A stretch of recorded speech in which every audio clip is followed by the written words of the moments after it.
नमस्कार मंडळी, आज आपण बनवणार आहोत आमरस. चला तर मग बनवूया. आमरस बनवण्यासाठी आपल्याला घ्यायचे 2 आंबे.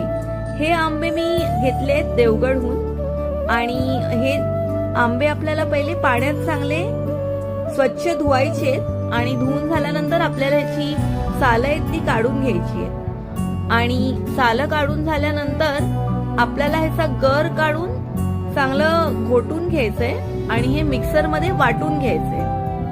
मिक्सर मध्ये वाटून घेतल्यावरती आपल्याला ह्यात 1 चमचा गूळ टाकायचा आहे, 1 चमचा वेलची टाकायची आहे आणि 1 कप दूध मिक्स करायचंय आणि चांगलं मिक्स करून आपला आमरस आता रेडी आहे. नक्की करून बघा ही आमरसची रेसिपी.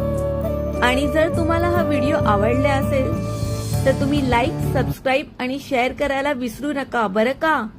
Thank you for watching. आमचो कोकणचो आमरस भारी, लय भारी.